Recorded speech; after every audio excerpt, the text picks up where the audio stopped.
Council. Tonight is Tuesday, August 16th, 2022 at 7:30 p.m. at a regularly scheduled City Council meeting for the City of Walled Lake. Public officials and city staff with us in attendance this evening: City Attorney Van Venarian, City Clerk Jennifer Stewart, Finance Director Ms. Chelsea Pesta, General Service Director Mr. Scott Schrader, Fire Chief James Coomer, Police Chief Paul Shakinis, DPW Superintendent Dan Ladd, and Police Chief Deputy Kolke, and DDA Board Member Mr. Millen. Madam Mayor, I'd like to turn it over to you. Thank you very much.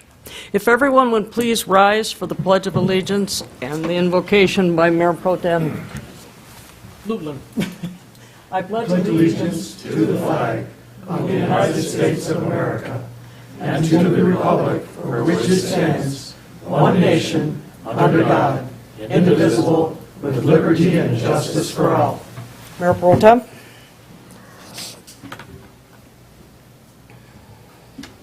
Dear God, we ask you to preside over this meeting tonight. Help us to act as a unified team to open our hearts and make fair and just decisions that improve our community.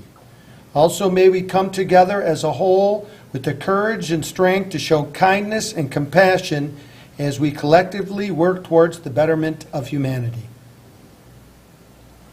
Amen. Amen. Thank you. Okay, Madam Clerk, if you please call roll. Ackley? Ackley? Yes, here. Ambrose? Here. Fernandez? Here. Locke? Lublin? Here. Osnick? Here. Woods? Thank you. And Mayor, we did hear that Councilmember Locke will not be in attendance Okay. this evening. Could I please have a motion to excuse Councilmember Locke due to work scheduling? I'll make that motion. Is there support, please? Ambrose will second it. We have a motion, we have a second. Let's just do a vote, yea, nay. All those in favor? Aye. All those opposed?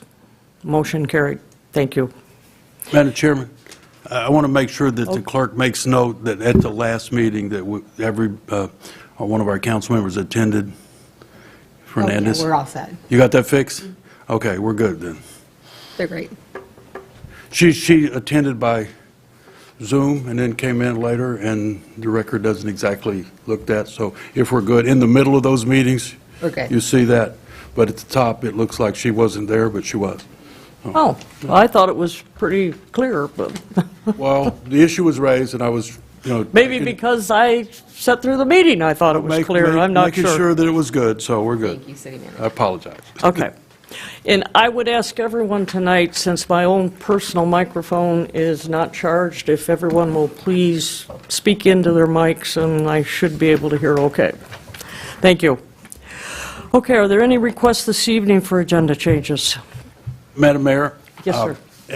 I have a resolution I'd like to put on, giving the council the opportunity to move forward a little quicker than I originally intended with Phase 2 of the trailway improvements for our trail and the Greenway drain, and we'll explain that if you'll consider putting that on as an additional resolution.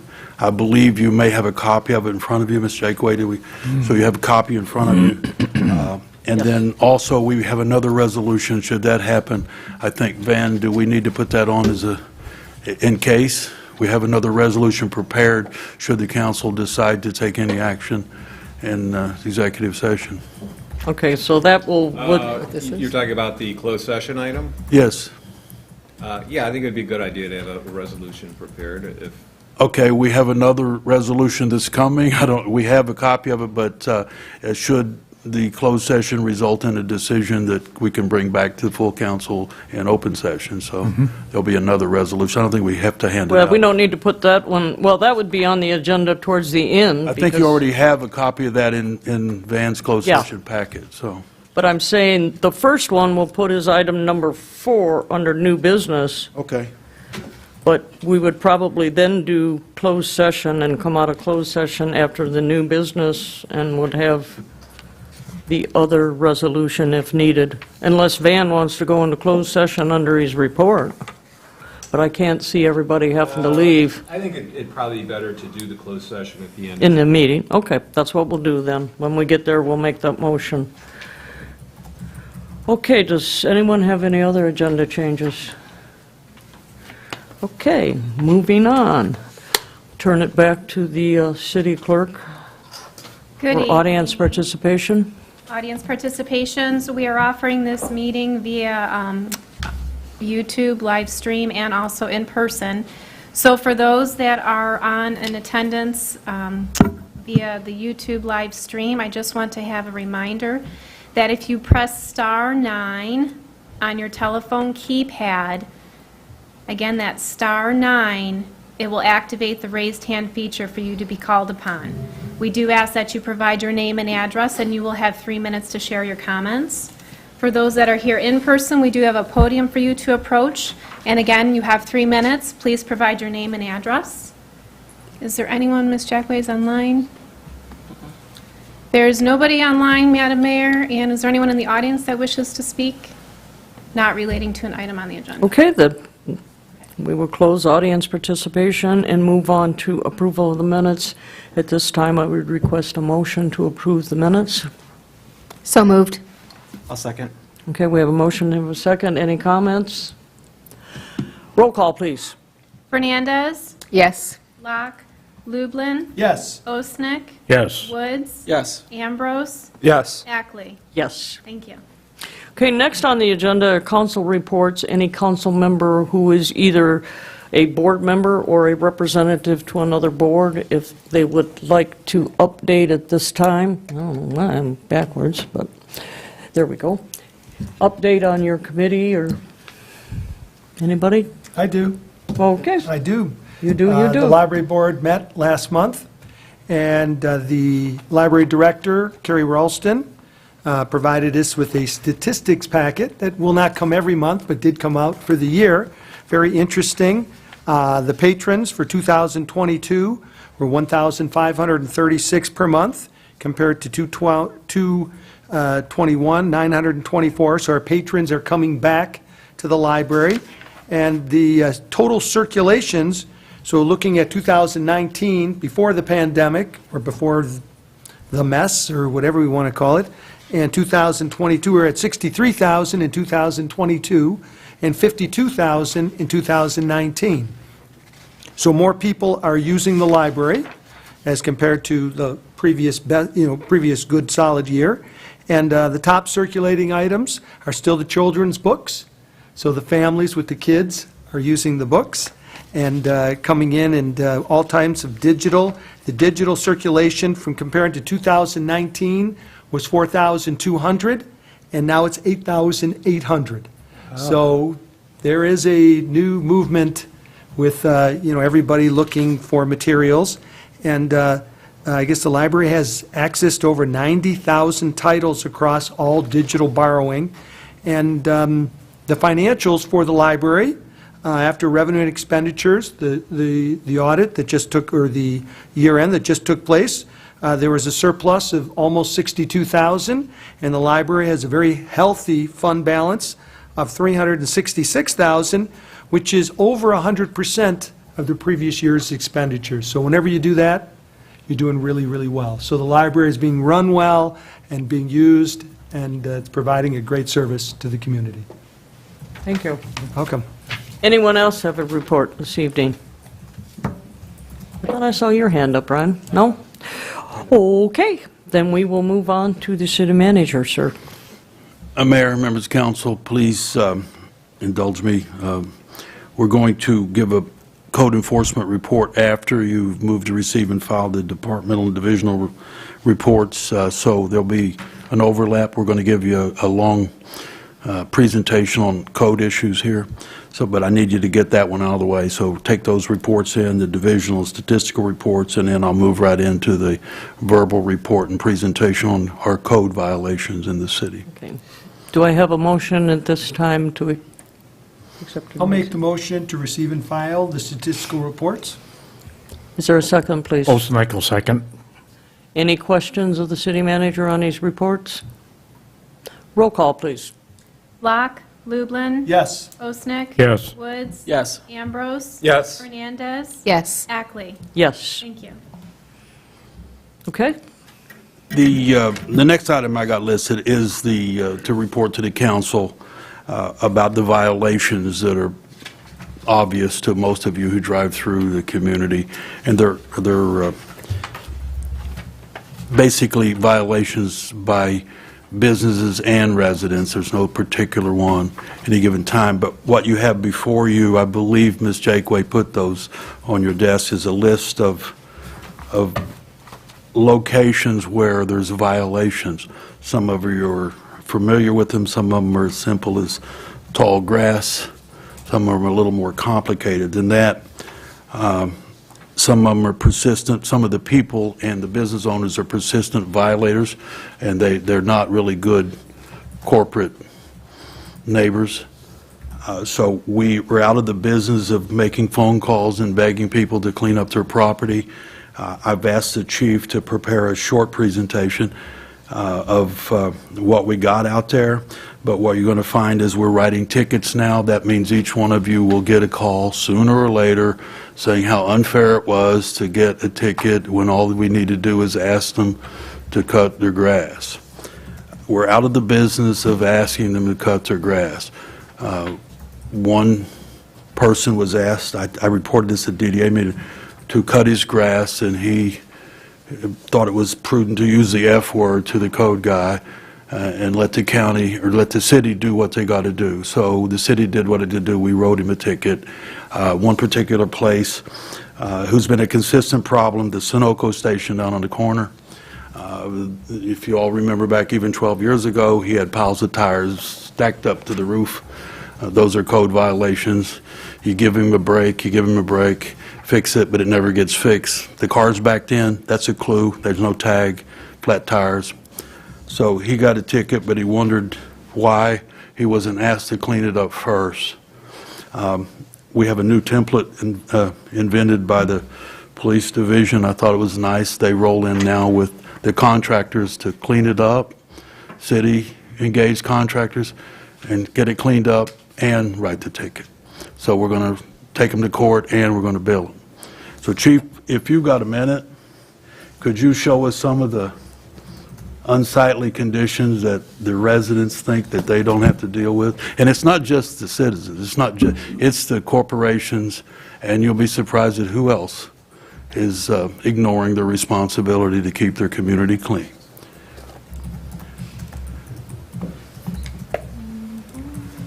This is, Chief, you tell the story. I'm going to jump in because I can't help it. This is 14 miles. This is what I referred to at the DDA meeting.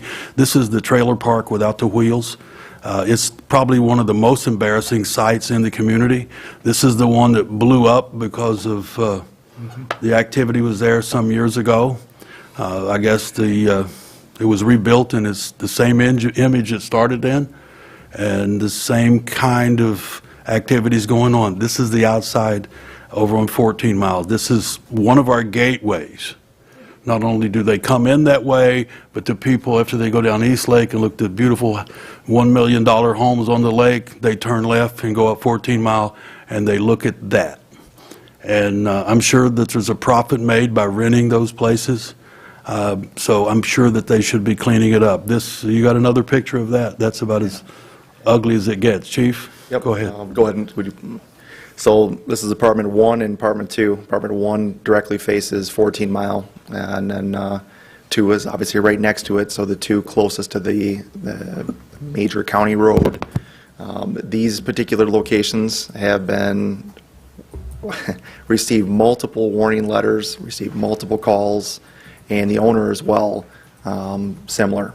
Multiple. Because I get to hear the code enforcement officer, he's right outside my office, so I hear him all day long. When the owner was asked, why aren't you doing more? Why do you allow this? And he said, it's not my problem. All I have to do is rent to him. It's your problem to clean it up. So this week he received a citation, or I'm sorry, last week, and also 3 of the renters received a citation, and we're going to let it work itself out in court. Now we've had a lot of places that have been cited. I'm sure you've got the feedback. who have been starting to clean their places up. 14 Mile is not one of them. It was just as nasty today as it was 2 weeks ago. So, When you go to the dictionary and you look up slumlord, there's a picture of the owner of that building. This is nasty. He doesn't care. He says it back to us. We're evil because we're government trying to clean up the community for the residents. The residents don't like this either. He's a slumlord, and we're going to take him to court. We're going to do everything we're going to do. He'll get a ticket as often as is feasible if he doesn't get cleaned up. And Mr. Van Arian will have him in court if I have a say. yep, all We're of gonna these get it cleaned up. citations were written as set for trial, so they will all go before the city attorney in the district court. These are not going to be warning, not going to be waivable. They are going to see a judge, even if there is compliance. So Go ahead, Chief. Don't let me keep interrupting you. I didn't include all the pictures. We could have pictured this to death. You drive by. I think you all live here, so you've all seen it. Everybody on the council seen that Yes. and mumbled the same thing. Why the devil aren't we getting this cleaned up? Yep. So, go ahead and proceed. And unfortunately, I think we've talked about it before. Our code enforcement officer has the gift of gab. He's had some success, but if you have to remind people to cut their grass every month, I don't consider it a success anymore. During the pandemic, we were obviously pretty generous in how we were proceeding with things, but now we're getting past that. We can't do this anymore. This here is 416 Nicolette. This was previously the church. It has been now bought by a private individual. Again, there's multiple pictures. At one point, there was a illegal marijuana to grow. We are obviously an opt-in city who's regulated, has a process. We have dispensaries. We have all the code enforcement officer shut it down, got it moved out, but the junk hasn't been cleaned up. They move it around. I could have included another picture. They took a car and moved it from one side of the property to the other. That's not cleaning it up. So 416 Nicolette received 2 citations last week. So, go ahead. There's two properties there at Nicolette, though.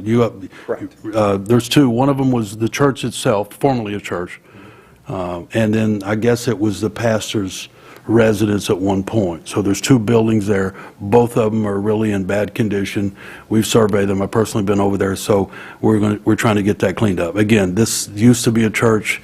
Now it looks a whole lot like it's owned by a slumlord. And again, cleanup is necessary, the community. This is what you see when you go in Wynwood, which is a pretty good place to live. But the people in Wynwood ain't too happy about this. So go next one, Chief. So this is 850 Ladd Road. This is the Orchard Grove Church, their youth center. This is facing, this is the westbound at the trail. So if you're on Ladd Road, to your right before you get to the trail. The church building's on the left. There are multiple trees that have fallen and are dead. That didn't happen overnight. Again, nothing's being done about it. The fire chief, or the fire department has been involved, and the building department involved with the church regarding another. We'll get to that. But this was just taken as of today. Councilman Woods, we had a conversation about it. It's there. We move on to the next one. Yep. This is what we call the guard shack. I've worked for the city for 21 years. Nobody's ever been in there guarding anything. This is owned by the church, Orchard Grove Church again. You can see the eaves, and when you actually look through the window, there's a gap in the window where you could fit a basketball through it. The roof is completely collapsed in. There's nothing left of that. The bushes outside of this are all overgrown. The church is not maintaining this at all. This is the church property, Orchard Grove. The pastor's home doesn't look like that. The pastor runs the church, I believe, as a corporation. So he's taking care of other business, but he's not taking care of the church's business. The church's facility, they bought the whole thing years ago, long before I got here. Some of you understand when that took place. We're going to get to another part of it. And the entire place seems to be ignored. There's a duty on whoever runs the church. We're not talking about the tenets of a resolution, a religion. We're talking about the responsibility of a corporate CEO to keep the facility up to par. And there's a giant failure here on the part of the leadership of that corporation. I have a question. Yes. So does the church own that whole area? and like the schools rent from them, or? The schools owns their building. Okay. But apparently the church owns this particular. Okay. The church owns the the road. roadway that goes through much of the facility. They owe what's going to be the next picture. They owe another violation. They own that. They purchased it, again, some of it, I think probably the mayor was here at the time. They purchased it, and they had, the day they purchased it, they had a duty to keep it up, even though it's not, it's not subject to taxes. Well, they're beginning to sell it off, and they've sold off several parcels, which allows for a profit to be made by somebody. And they haven't paid taxes on what they do, but when they sell it, then we're getting taxes on it. But the part that's I guess, that's not sellable, that's going to fall to us to clean up. That's going to fall to, meaning the community. The taxpayers have to pay for cleaning this up. But this should be done. They run it like a corporation. It is a corporation. They should be run it. This is not about attacking the religion. This is not attacking the folks, the parishioners. This is the leadership of the church is failing the church members and failing the community. That's what you see right there, and I beg him to come in and explain why it's that way. Show the next part. Even the sign outside of this is, Yeah. their sign, Orchard Grove Church, it's falling in. And they've been ticketed as well, correct? They have received a warning letter. So they have 10 days to clean it up, but I'll let the fire chief. We don't want to write a ticket to the church. I do want to have them acknowledge that's a responsibility, and the parishioners who may be listening ought to call their pastor right now and tell him to ask him, why isn't that done? Why isn't that fixed? Why is it the community, somebody else in the community has to fix that? Why do we have to have this discussion? But they don't respond. They're not real responsive. Yes. Go ahead. So this is what I was talking about, the window that's open, wide open. You can see through there, the roof is gone. It's a tear down. There's nothing left to it. Why don't we go ahead? I want to ask the fire chief to step up just for a second, Mr. Manager, if that's okay. I think that's great. Let the fire chief come up and tell, that is another violation. So we're aware of that, but the fire department has been on this for a while and been trying to work with the church. And I'll let the fire chief explain more. I don't want to step on his toes. Originally, the water tower, good evening, originally the water tower was designed for fire protection for that complex. There's 5 buildings back there. I believe it was before the city had a water system. And it's 150,000 gallons of water. Around 25 years ago, it was disconnected as far as the fire suppression. And there hasn't been any upkeep to it. There's a lot of fire codes that go along with upkeep of a tower of that size. Our concern has been that it's abandoned, and the stability of it is our major concern. Plus, it doesn't provide a use. Some of the conversations we've had with the church is it needs to come down. That's our position as far as the fire department, because it's not being used. I think they're looking at, they've talked about painting it, using it as a billboard, and we've explained to them as far as the fire department, that's beyond that's a whole different, with the signage and stuff, that's a different area. Jim, could I ask that you speak into the mic? I've had a request from the public that you talk into the mic, so. Oh, okay. I'm sorry. So our major concern is the stability of the water tower. Our position is with the fire code is that it needs to come down. As far as the structure, we're concerned about the stability of it. We've had conversations with the church leadership, having a structural engineer look at it. There's some, they have told us that they've had a structural engineer look at it. We haven't had any of that documents. We've requested the documents for the stability of it, but that's our major concern. We've been working on this pretty steady since 2018 and giving them plenty of time with action plans. It seems like the last action plan was they were trying to have a fundraiser and paint it. But again, we're concerned about the stability of the structure, and we haven't got much further with that. Let me say something, let me add to that. This structure is not part of the city's water system. This structure was never part of the water system. I think that needs to be said because many people think that that's a Wall Lake water tower. And you drive by and it's easy to come to that conclusion. I think the chief said it. It was built to provide fire suppression to that facility, which was another big corporation. But when the leadership of the church at the time bought that, they bought all of that, and they assumed the responsibility for maintenance of that, so that it did not become and that's an eyesore, but there's also structural issues, which goes on beyond being an eyesore. So painting it is not going to be the final solution. You covered it up, maybe we stop talking about it until it falls over.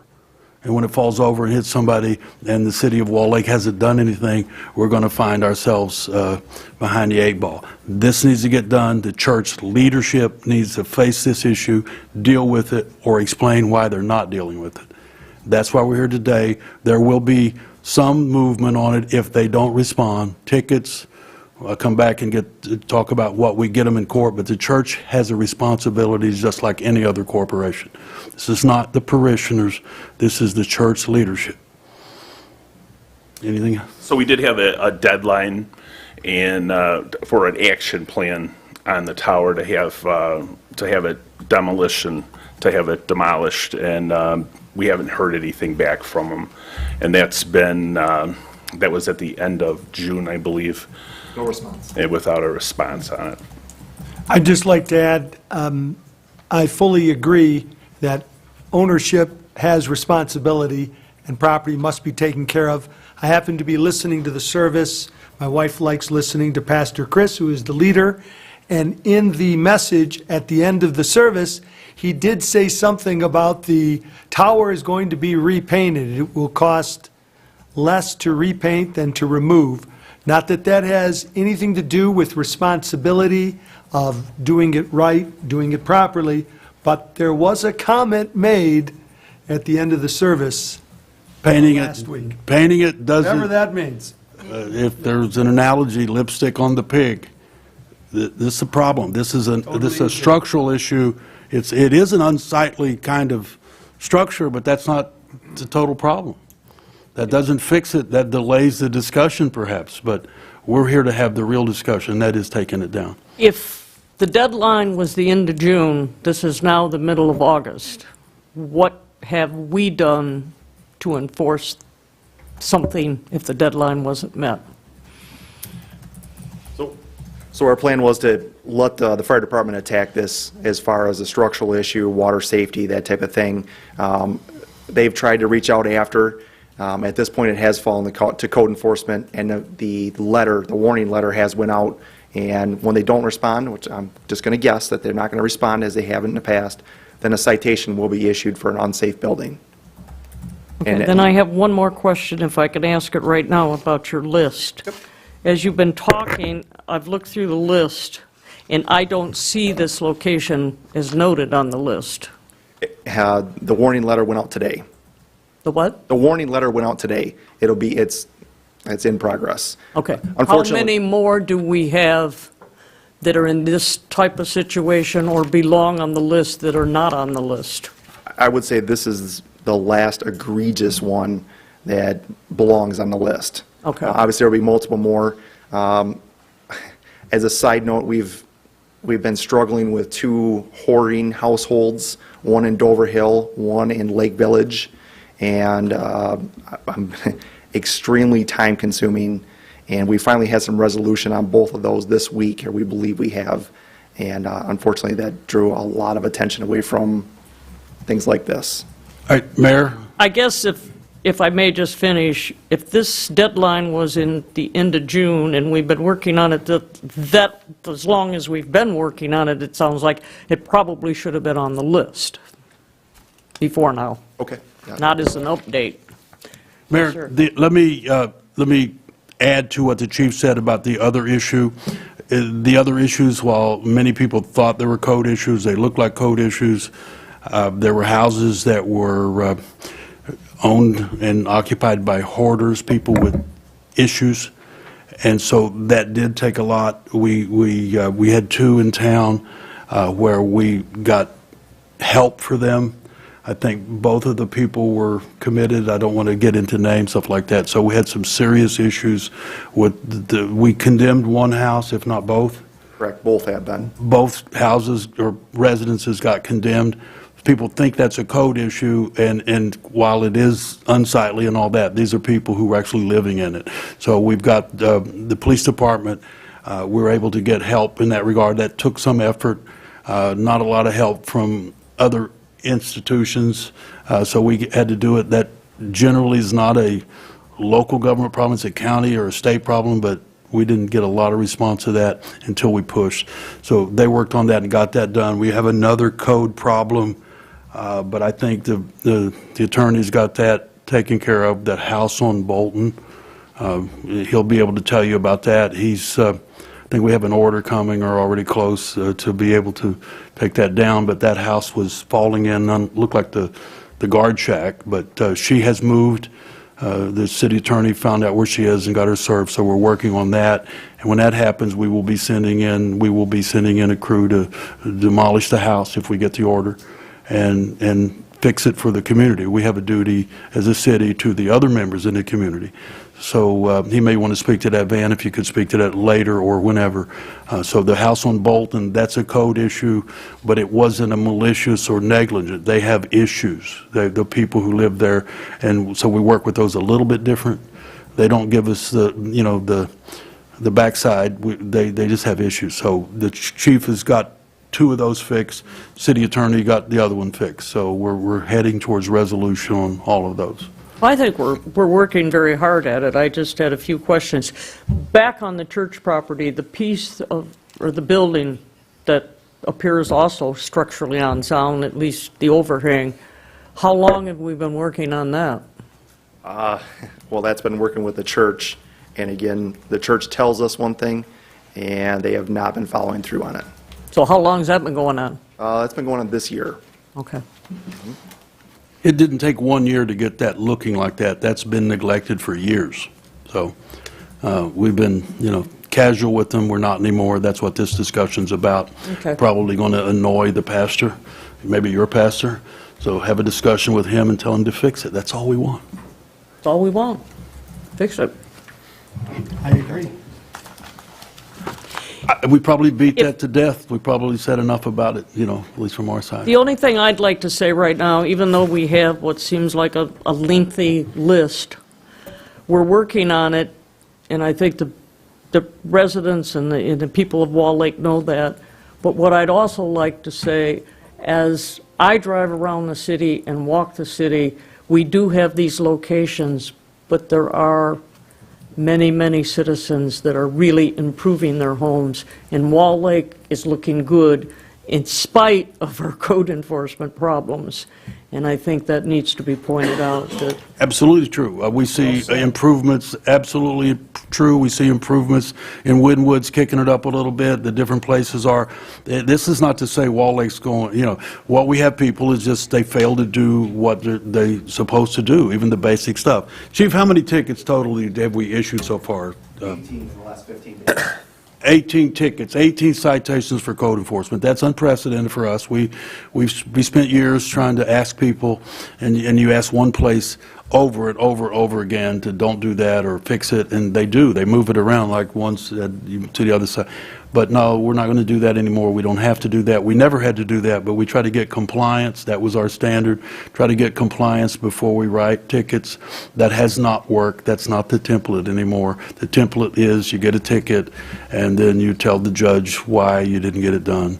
And my guess is you only need 1 or 2 tickets, and they'll just start cutting their grass and maintaining their property and cleaning it up. And I appreciate all of that, but I wanted to say at the same time that Wall Lake is looking a lot more pristine and better than it ever has, even in spite of these places. But let's go take care of these places. And those are the people who deserve the cleanup. Those are the people that they do. You go to these different areas, and I travel them all the time, Saturday, Sunday. I'm looking at them. The houses are beautiful. They're cleaning it up, but there's always one in the neighborhood who won't do his or her part. always one. And those of you who live in homeowners associations or communities, somebody on the block's not doing their job. They just can't, and they got a reason.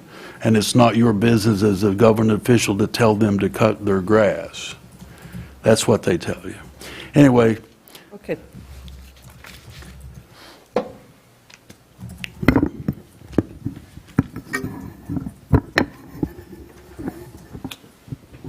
ready to go on to the next Yes. item?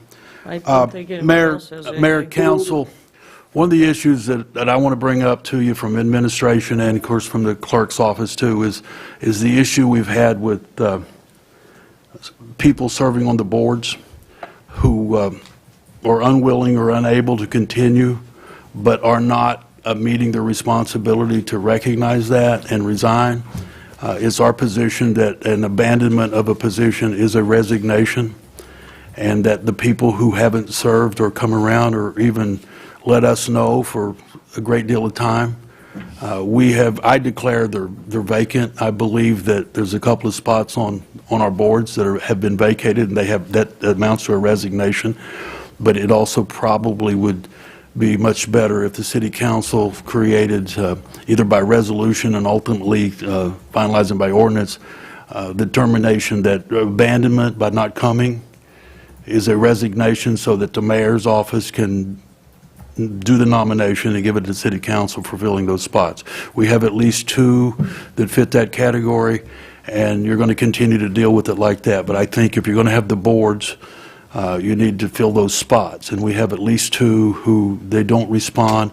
And I don't want to hold anybody accountable like that. It just is what it is. And sometimes it's a medical reason or whatever, but when you go a year and you're not showing up, you're not on the board. You've resigned. But that's not how our system has treated it. We've always leave them on the board because we want to be good-natured. Well, my job is to let you know it's time to change. And you need a policy that's come from council about what the definition of resignation is. I believe when you don't show up for 4 or 5, that's pretty clear to everybody, if you don't show up for 4 meetings in a row. But if you don't show up and don't explain why you don't show up, and you're over a year, or, I mean, we got people that haven't done that and they won't resign.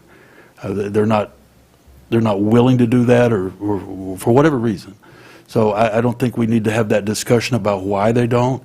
If they don't show up, I think the council needs to have a policy, and I think you can do it by resolution. You can do it by motion tonight, and then have the city attorney draft a resolution or an ordinance, and you could do it by individual boards or blanketly by all boards. If you don't show up for 4 or 5 meetings without calling the clerk's office and getting an excuse, being excused, then it should be declared a resignation so that you, the mayor, can fill the spot.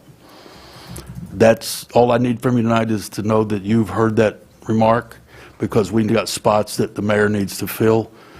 We had a great time at the DDA meeting the other day, because for the first time in a while it was packed. It's a good meeting. But we still had 1 missing. Yep. So, and we have that at the planning commission meetings. We have people who haven't been in. John, you're on the, Councilmember Rosnick? How long, we got 1 member hasn't shown for how long? A year, 2? Over a year. We've had another member who's just under a year, haven't showed up, haven't explained, have not been excused And either. you know, that's not fair to the other board members, nor is it fair to the public that the board is actually serving. If a meeting can't be held because we don't have a quorum, or if we hold a meeting with only a minimum, it's not fair to those people. We find ourselves as a staff starting to call people to make sure they can come to the meeting because we don't have a quorum, and that's really where it comes from. I also don't think that as a council that you should find yourself in a position you have to remove somebody from office who hasn't been there for a year. I think you should have a self-executing policy that says if you don't show, you're off the board, and you can always come back and get reappointed should the mayor want to do that, at another time. But I don't think that it's a good idea to hold a little meeting on removing anybody who hasn't been there. That makes no sense to me. But we have issues getting quorums. We cancel meetings and stuff like that. It's just not necessary. I think if you there's a couple of ways to do it. You can deal with it every time it happens and we bring it back to you and you vote, this person's removed. I just don't think that's the good way to do it. I think a self-executing policy, they don't show up and there's no excuse with the clerk's office, that's the logical place, that she simply reports that there's a vacancy, the mayor makes the nomination, city council decides if the mayor's nomination is good, and the spot is filled, and when we have our quorums. So with all that being said, I'd like to make a motion that we have our city attorney draft a self-executing document or something to add to our city that takes care of that issue. That would work. Four I'm sure times that- missing, is that reasonable? 4 times without any I message think back? 4 times is too many. If you've got a person waiting to come in front of a board, That's why I mentioned 2 the number. absences in a row without an excusable, or even a phone call in many cases, is on the DDA, we don't hear. We've had a person who hasn't been there, we haven't heard from them. I don't believe we have. Couple of people, I've yes. never not called. Most people always make an effort No, to tell you No. why. Or not most, some people. many. Why don't we split the Well, difference? there's another Split the issue difference associated instead with- of 2, make it, and 4, That's- make it 3 3. is fine. Make 3 it is 3. fine. There's I got no another problem. issue that's associated with that, Mayor, and that is when you're holding a position on the board, but you don't show up, and it gets moved around, then you have too many, you have one person being the chairman of 3 boards, and they're on 2, that's a bad combination too, but maybe that's a second discussion. I was going to discuss that after we voted on Bennett's Okay. motion, if... Did you get a second? Did we get a second? I'll second it. Okay, we have a motion, we have a second. Any further discussion? Could we amend that, just to ask the city? Amend it to what? Just amend it to have him look at what's reasonable. I think 3 is reasonable, but I would like to have him have the chance to just review. We can put that request in. I'm sure if the city attorney doesn't think it's reasonable, he's going to tell us. He's never been shy I'll about, add that to the motion. Yeah. Have the city attorney make sure that whatever we're doing is legal. Well, the reason I brought it to you, the council needs to determine that, but the council can't function if people that you appoint are not coming, and then they're locked in for the term, which is ridiculous if they're not coming, so. especially now Yeah. that we're doing the hybrid Zoom. I mean, if you're sick or you don't feel well, you can, or whatever reason, you can log into the meeting Well, and at least be present. That discussion happens at the next meeting when the city attorney brings you a draft resolution or a draft ordinance, probably ordinance works too, and we'll have that discussion again, but I've done what I needed to do. I wanted the council to understand that staff is having a problem when we can't get quorums, and you're having a problem when you can't get the work of the city done because some board member's taking the spot that needs to be filled. So you're doing what needs to be done for us. Anybody else have any comment? Let's have a roll call on it, please. Lublin, Yes. Osnick, Yes. Woods. Yes. Ambrose, Yes. Fernandez. Yes. Locke, Ackley. Yes. Thank you. I think the city manager also touched on it. We've got boards that we do have, chairmans being on several different boards. It wasn't too many years ago, and I don't know if it's within our authority or if it isn't, that we requested that the boards have at least every 2 years an election of officers and try to rotate the positions. So on these boards, well, not so much anymore, the ZBA's been meeting fairly regular, but it used to be we didn't have that many hearings, and you'd go 2 or 3 months, and you wouldn't have a chairman, and you'd have somebody that wasn't experienced at it or wasn't quite sure what was going on. So if you give different members a chance to be a chairman, then when there is a vacancy, you've got somebody that can fill in. And then we have a problem that the boards haven't had an election, so we had a board where a alternate was still the vice chairman. Well, that's not right to have an alternate set in as chairman of the meeting, I don't believe. I think it should be a full member. So I'm not sure what we can do to kind of guide these boards to have elections and give everybody a chance. Well, I can take a look at, I'm thinking probably what I'll do is draft an ordinance as far as having some sort of self-executing procedure in place whereby someone will be deemed to have effectively resigned if they miss a certain number of meetings without excuse or whatever the conditions may be. So I could work into that some requirements that they do have these periodic elections and that they have these, that they appoint chairmans, vice chairmans, whatever other positions on the boards that we feel would be appropriate. Most of the boards already do that. It's not something that, I don't think it's something that they do by ordinance. I'm not aware of any ordinance that requires them to do it. I know that they just sort of do it as sort of a matter of practice because it's always been done that way. But if you'd like to have something more formal in place, then I could look at working that in. I think we should, but that's my opinion. I'm not sure what council feels. In the governance documents, doesn't it say that they're run by Masons or Roberts or anything like that? Because that would automatically say that they have to have elected leadership. You're talking about Robert's rules? Yeah, or Masons, whoever they use. Okay. Could you speak into your mic, because I can't sorry. hear you? In our governments, if we ask them if they're running by, a set of rules, like Robert's rules, or whatever, set of rules that they have, that should automatically have them elect their leadership. Right. We could look at having, that in the ordinance that the Roberts rules would govern the issues of procedure related to each one of the boards.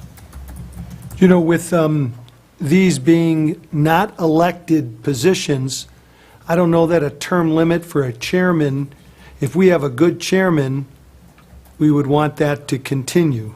But what do you do when the chairman is absent?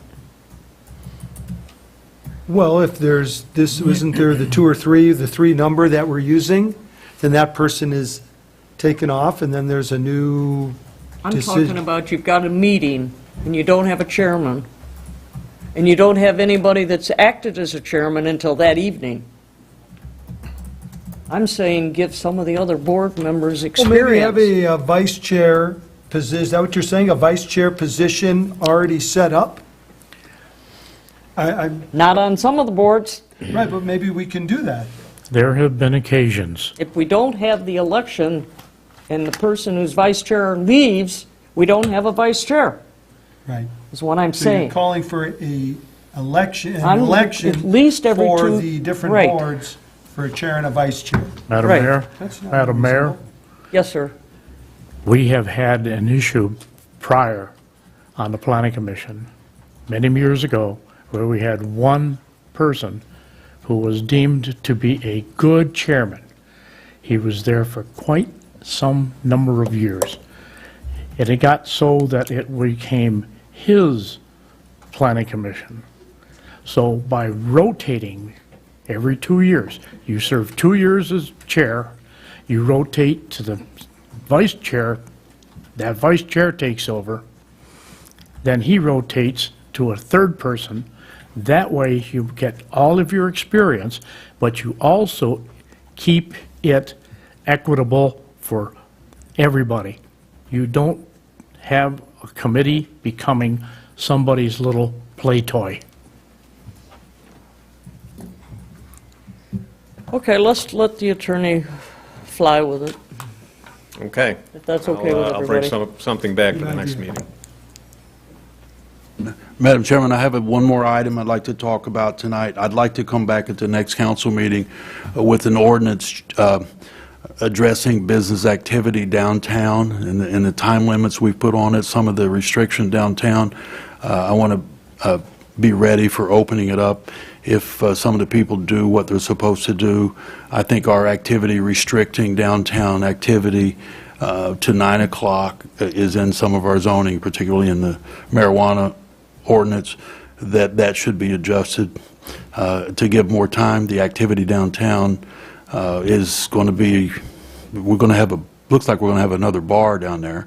I don't think that's a bad thing. I think that we need to adjust that and deal with the activity downtown to open up our downtown to bring people back in, and that means not shutting it down at 9 o'clock. And we have a couple things in our ordinances that do that. I'd like to come back I will come back at the next meeting with a proposal after working with the city attorney to amend that to allow whatever activity needs to improve our downtown to go on to at least 10 rather than closing down some activities at 9. So that's. Will that go through the DDA? Well, that's actually where it started. Some of the people were talking about it. So yeah, we don't have to do that. Council didn't have to do that, but the DDA is key. If we're going to rebuild downtown, we got to open it up and take the shot there. But everybody talks about they want downtown to be like some other place. It's never going to be like any other place. It's going to be like Wall Lake, but we can open it up. We've got some things downtown that are really good, and we're going to have to deal with that. My parking issues are not all solved down there. Some people, I've had one person tell me that we need to put in parking meters. Well, I don't see that as a solution. Maybe I've been around too long, but I'm not sure we just need more parking. But we also need to bring businesses. So it's a complex kind of puzzle. But I don't believe restricting activity downtown to 9 o'clock for anything. It serves what we're trying to do. So I'll bring back an ordinance or a draft after working with the city attorney and then have a discussion at the next meeting about opening up downtown and getting things going downtown with our activity. It's starting to go good. Downtown is active, but we need to do more. I believe that there's going to get some stuff downtown. I think some of the businesses, even though they haven't always been good corporate neighbors, they need that help. They need to have it open. So closing it down at 9 is not the right idea, I don't think. So that's it. We do have a couple more things, but it follows and it will dovetail right into those discussions about the millage and stuff like that. So you can move on to the attorney's report, and then I'll be ready when we get down to the WOTA stuff. When did you say you're going to discuss the potential or the millage? Under the WOTA, we're going to talk about all of Okay. that. I think that's Okay. ripe for discussion by the council. Then I'll save my question for then. Yes, yes, Okay. You're finished then, yes. for right now. Yes. Correspondence? Okay. Attorney's report. Just to follow up on the city manager's code enforcement report, as council will recall, you did authorize me to go forward with a demolition action to have this house on Bolton torn down. It was storm damaged pretty much about a year ago, almost to the date. It was last August. It's been vacant since then. It was heavily damaged, the roof's falling in. It's clearly uninhabitable, and it can't be repaired. So I did go ahead and filed the litigation, and it's actually it's up for a hearing before the judge tomorrow morning to get entry of a judgment that would allow the city to actually go onto the property and do the demolition work, and then go through the process of assessing any demolition costs that the city incurs onto the tax rolls as a special assessment lien. So I think before the snow starts to fly, that house will likely be torn down. Is this because we can't locate the owner, or? Well, the owner, she's been somewhat elusive. I was able to track her down. I mean, just getting the lawsuit served was a project in and of itself, but I was able to track her down. I did meet with her. Nice lady. I think she's just in a little bit over her head. She told me she was gonna do what she needed to do and get it torn down, and then of course nothing happened. So I did. I was able to locate her. I did get her served. I did speak with her. The mortgage company is also involved as well, because they have an interest in the property. You can't just tear it down without at least giving them notice and an opportunity to step in and protect their property interest if they choose to do so. They haven't. So it's up for a motion for entry of default judgment tomorrow morning. Mayor, I'll need to add to that, if we get, that's good news for us. If we get a default judgment tomorrow morning, we will move my office and anybody else I need in staff to move forward expeditiously to tear down the house. It needs to come down.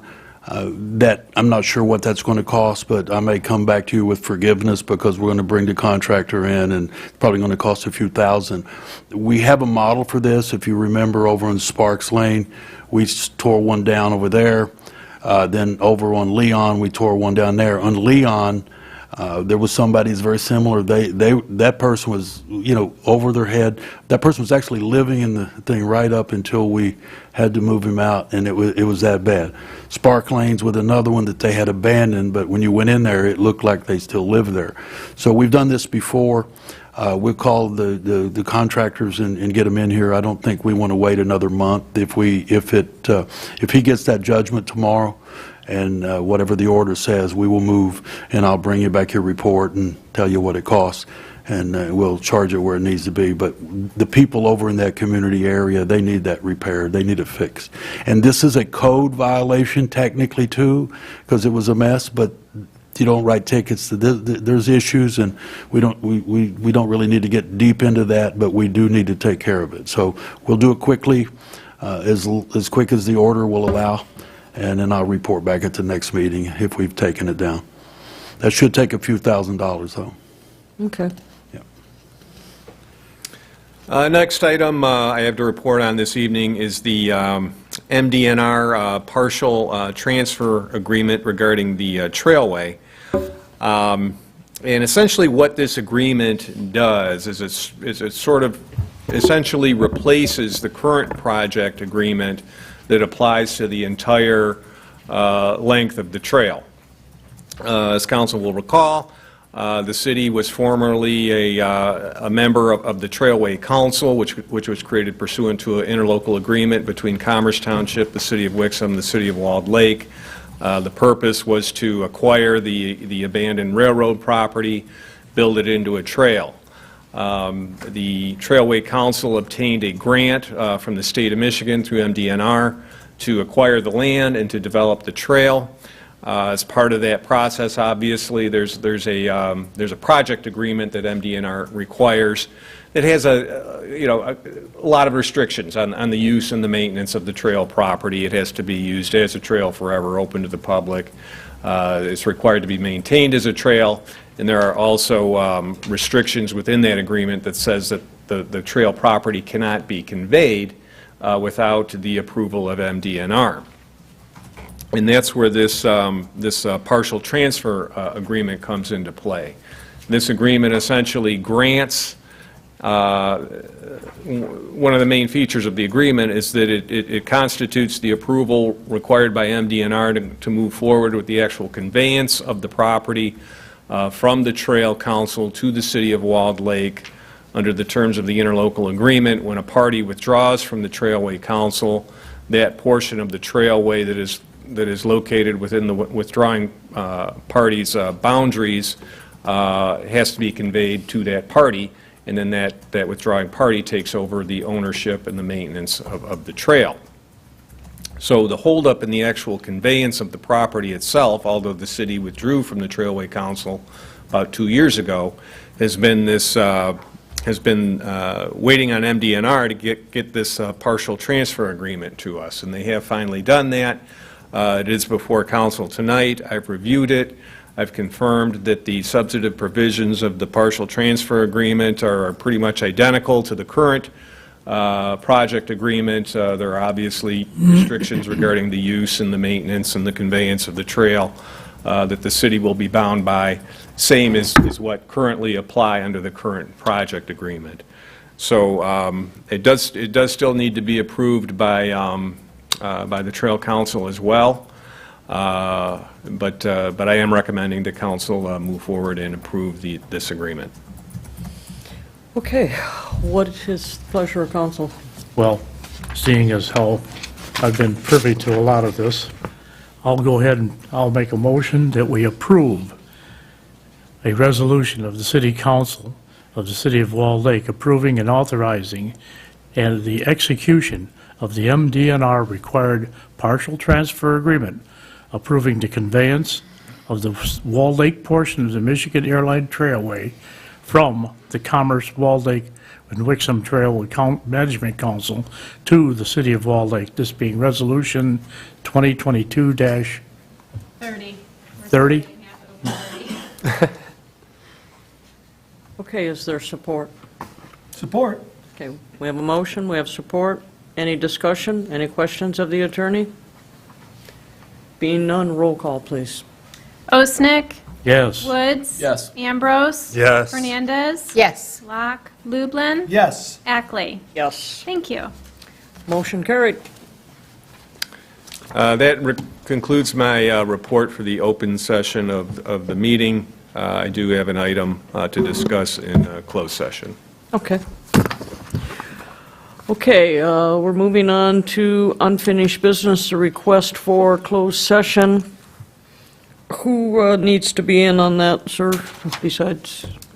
Council, myself, and the city manager, and The one that attended the meeting, Jake Way.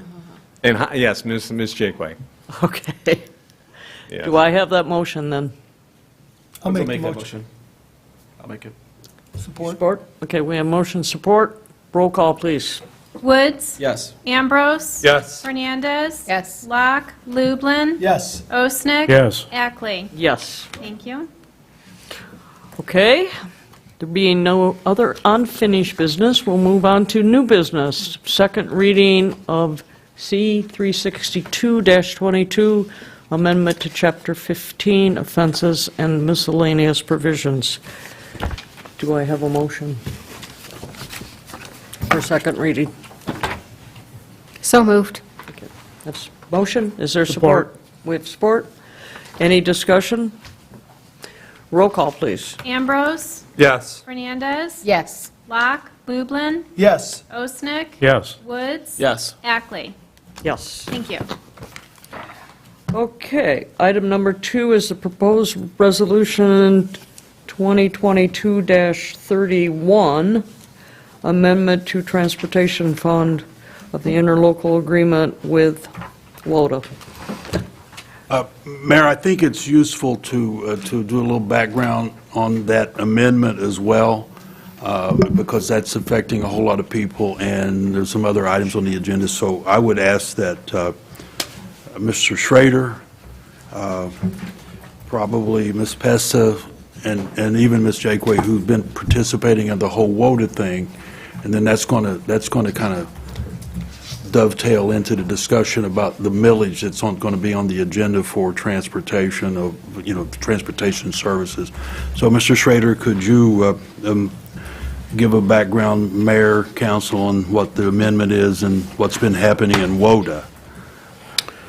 Sure. So if you're familiar, the city has been participating with WODA by, in essence, contributing its SMART money that we receive for transportation.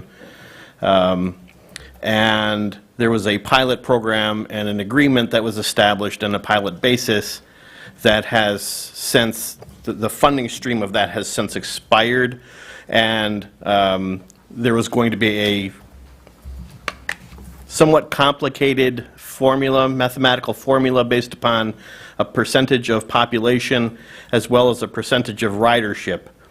The city of Walled Lake had stated that, we would continue to provide the money that we were receiving through the SMART millage. However, that amount would have caused the other participants a significant increase in the amount of their contribution based upon population and ridership. I brought that to the board's attention, to the WODA board's attention. They had recognized that there was no ability for them to pay those amounts based upon that formula, and it was presented that an amendment be made to the agreement, particularly as it related to the funding formula, where a static amount was going to be provided by the municipalities. So what you have before you is an amendment to the original agreement, specifically as it relates to changing the funding mechanism to a static amount per community based upon, in essence, resolutions by the governing boards of those municipalities. I'll leave it at that for now, and we can deal with what is going to be, what has been proposed for the future of SMART and transportation, given the fact that the transportation millage that had been funding SMART has expired, which is going to impact not only transportation in potentially Walled Lake, but for WODA, for the other transportation authorities across Oakland County. So I'll leave it at that, answer any questions you may have with regards to the change in the agreement, and then we can move on to the future, the proposed future of transportation funding for Oakland County. Okay. That's pretty complicated. Where do we start? It's a pretty complicated stuff. Let me simplify it. We got 17 people who regularly use SMART. They had a millage that was up. We used to do it here. We took that millage and we joined what's now called WODA. WODA is run by some folks who believe they're going to turn it into an empire. It may or may not be a problem for us in the future. They think their job is to grow it, and their solution to everything is just raise taxes. Well, that's what millage votes are about. And there's a whole lot of folks that don't just want to raise taxes. Smart millage that was funding us based on, I'll let either one of you, Ms. Pesta, you can tell them a little bit more about how we got funded up to this time.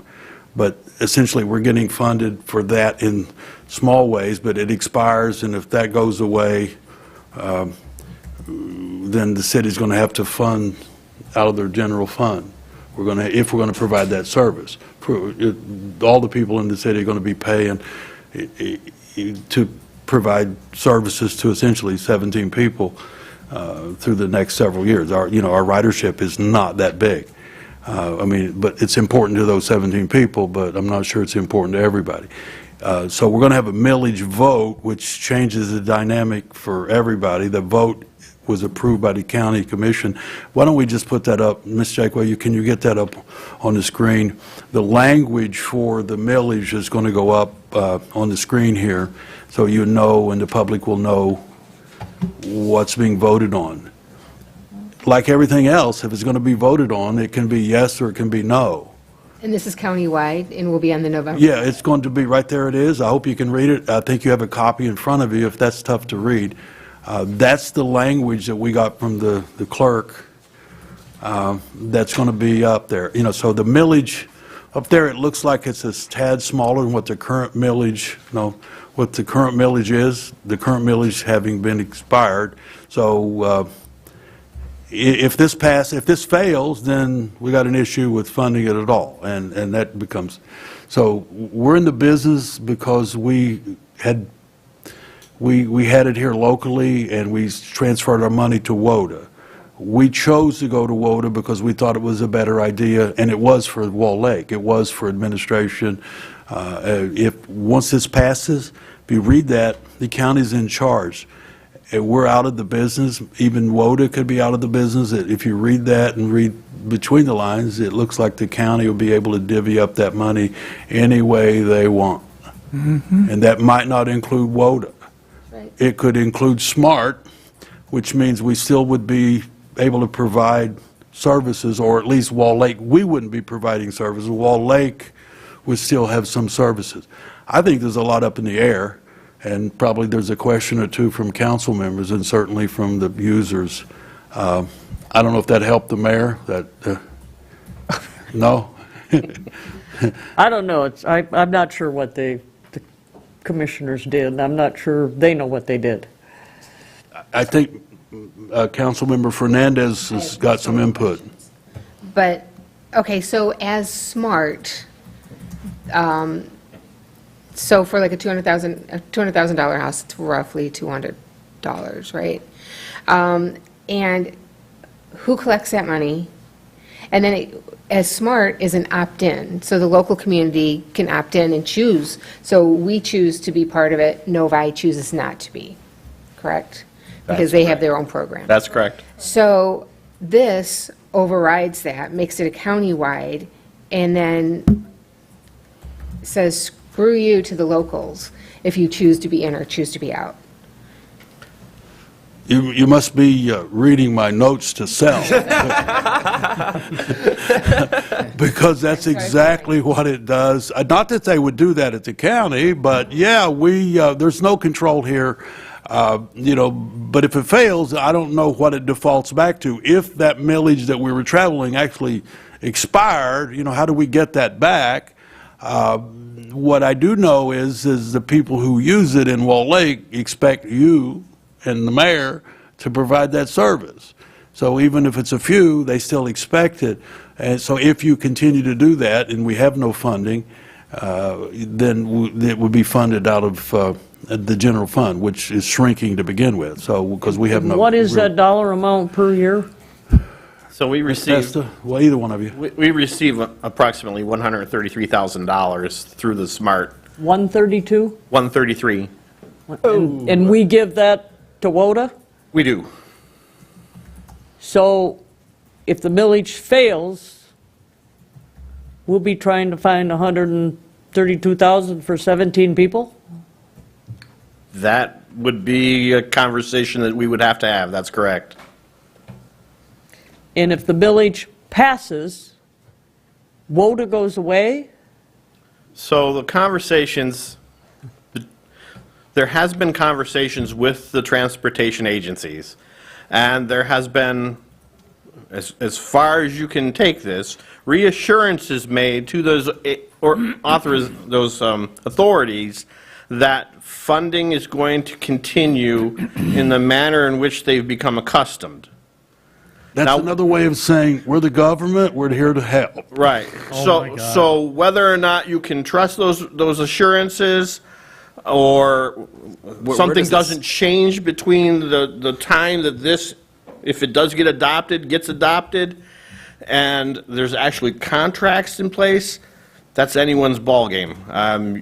We have absolutely no idea whether or not those conversations will actually morph themselves into formal contracts. Okay. Well, it So changes it. if, County Commission. if the millage fails and Wall Lake can't come up with 132,000, can we, I'm not saying this is what we want to do, but can we get out of WODA? I mean, I don't know what our 17 people will do.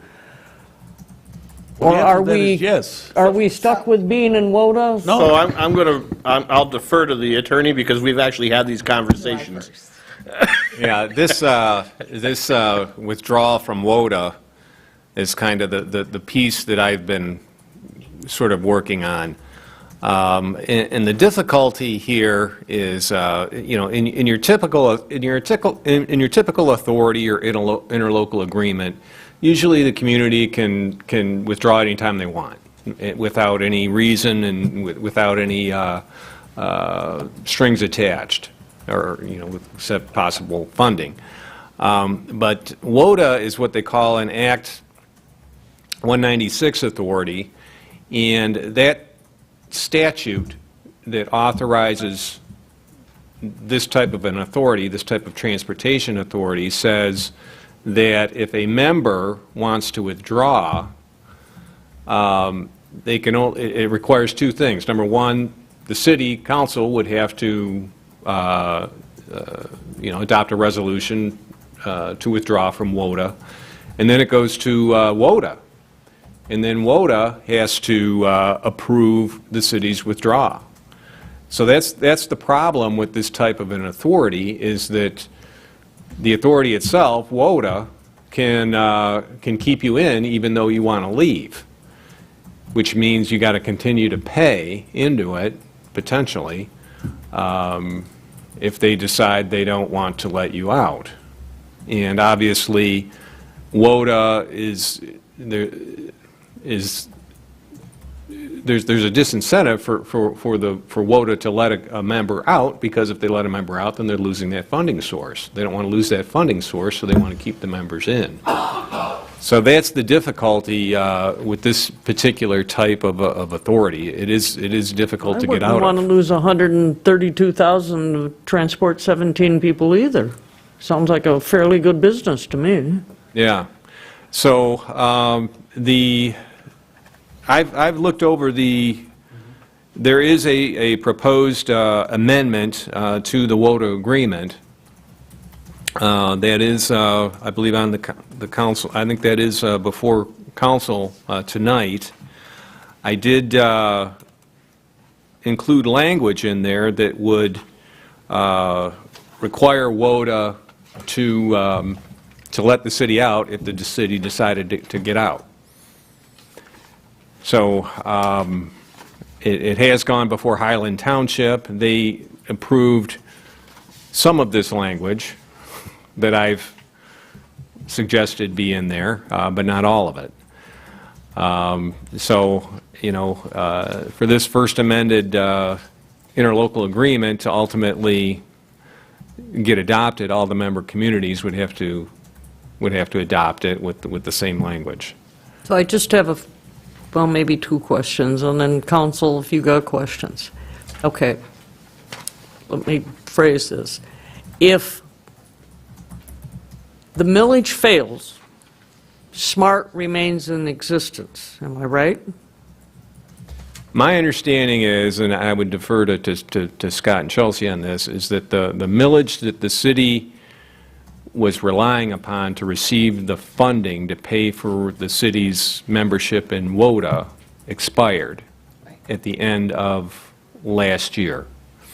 But the way it works is you still get the money through the following year. So we're still getting the money, but if the millage is not renewed, or if there's not some funding source to replace it, then at the end of this year, the city won't have that same money available to it, to that same funding source. Either way, if the millage fails, we got to find 132 miles, 32. If the millage passes, we have to find it, and if it doesn't pass, we got to find the money. Well, my understanding is if the millage passes, then that is a funding source that is intended to replace the funding source that expired at the end of last year. That's correct.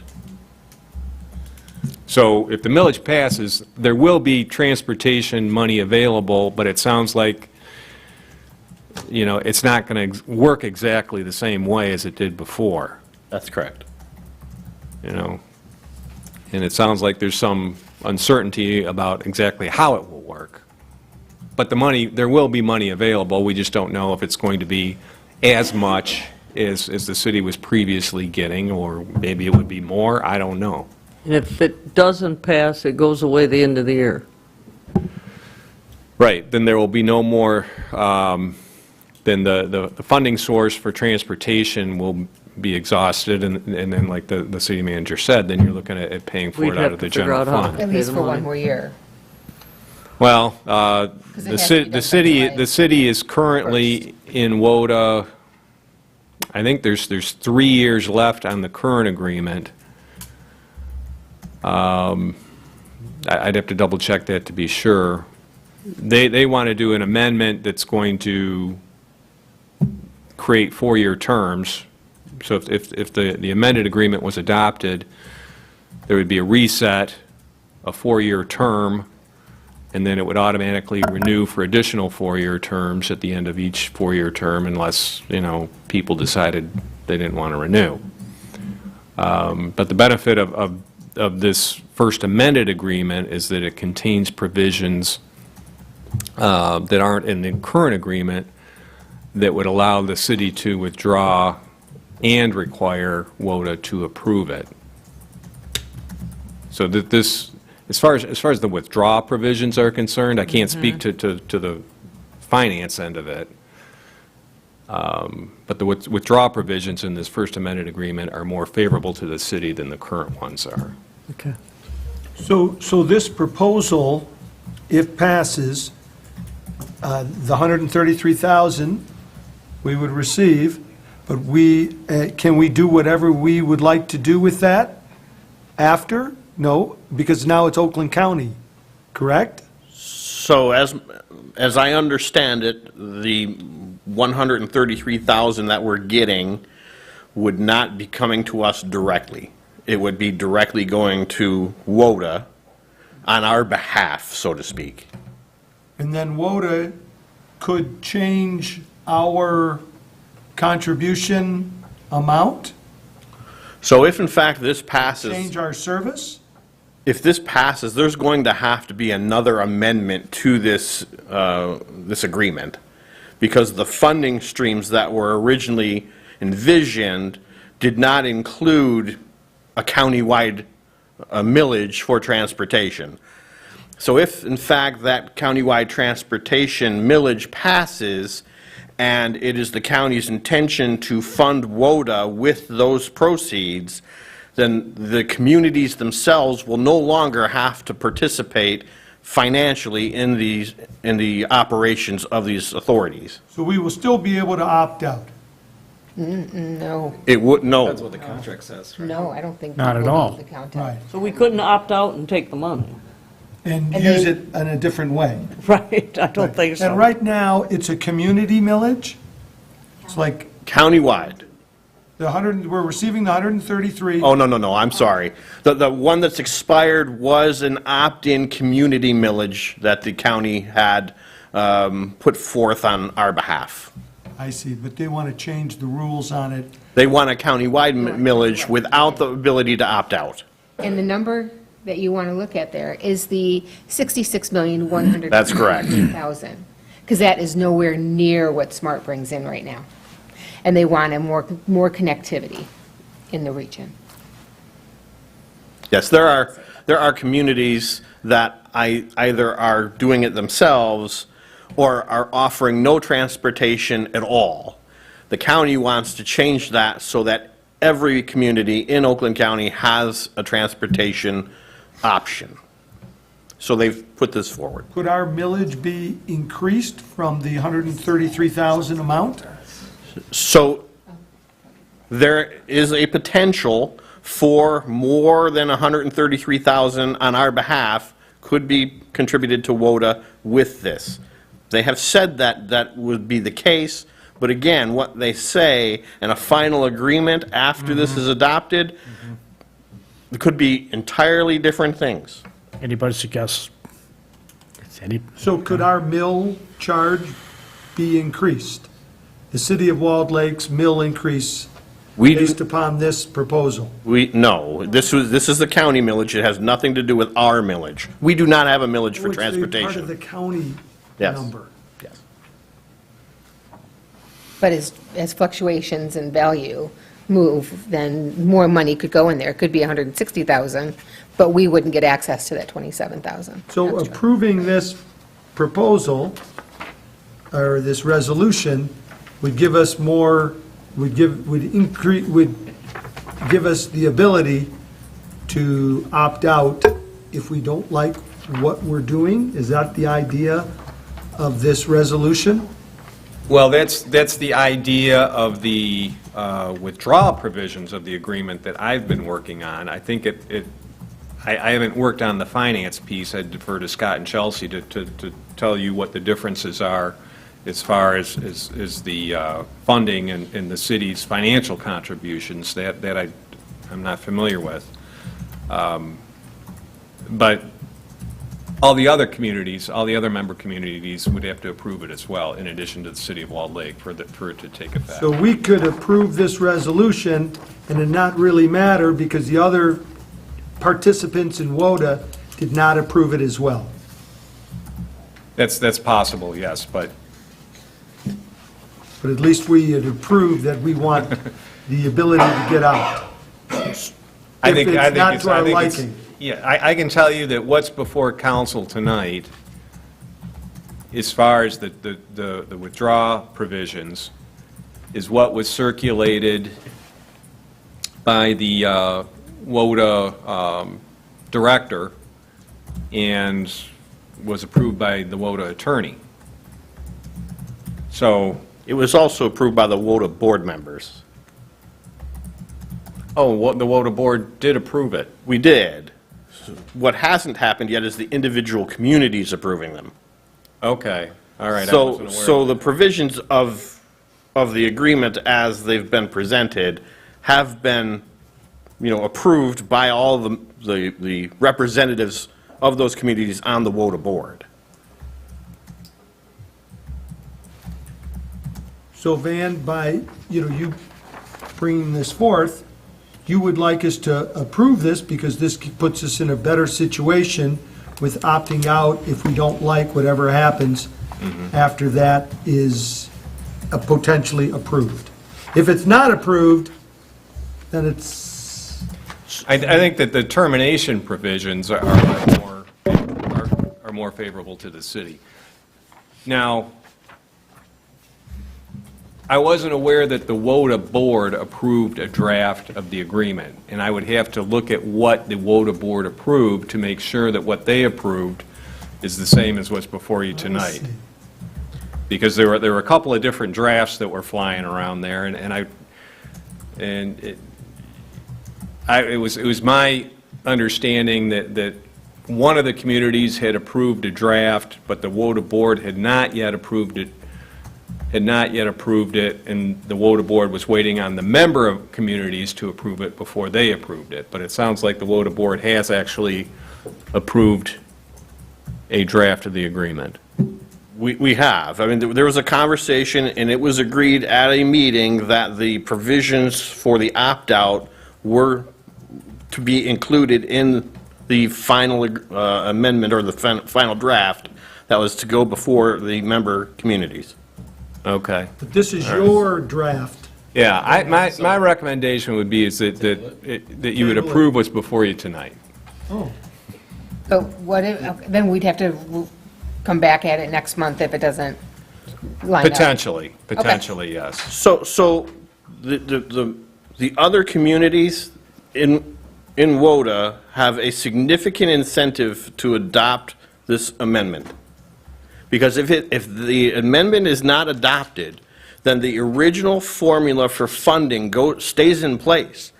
And some of these communities have to increase their funding by $200,000 annually. They have absolutely no desire to do that. And those communities won't pass a millage, Correct. so. Mayor, may I help out a little bit? We could be here all night Right. talking about this. What we put on the table tonight, I think is very useful, but we're looking at the global picture of what's coming down with funding transportation for the I folks who agree. want it, the global picture. We kind of got a microcosm what you're voting on. Just as the city attorney said, we're voting on this one thing. Management, we recommend you vote for this amendment. It doesn't mean we're fixed at all.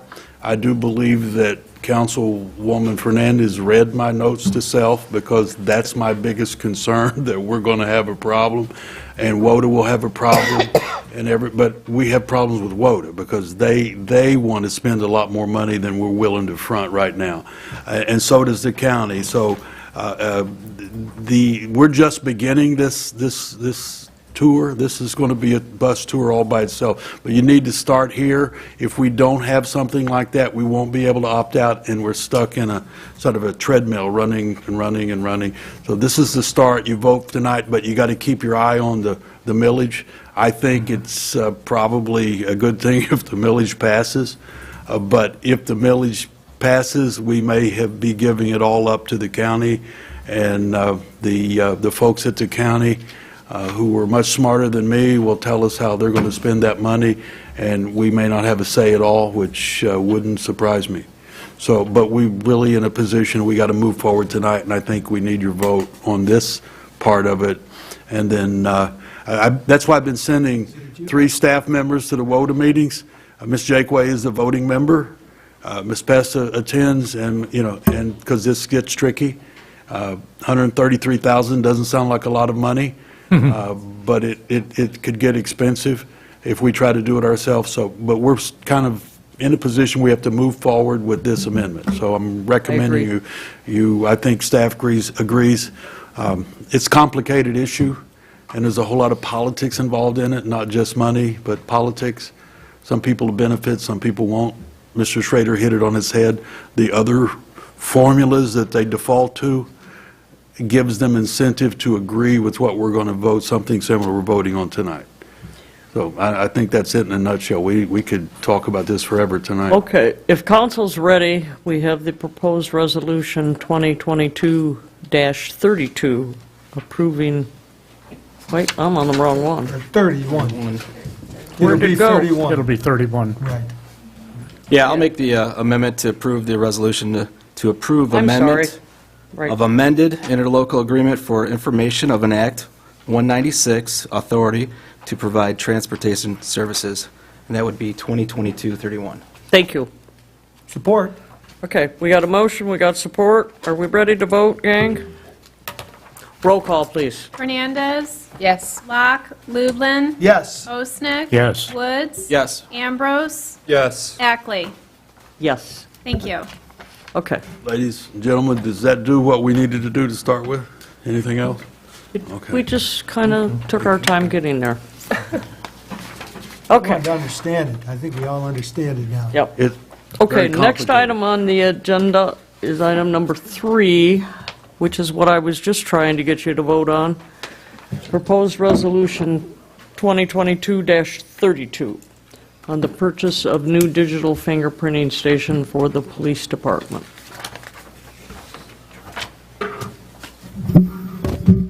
Thank you, Mayor, Council.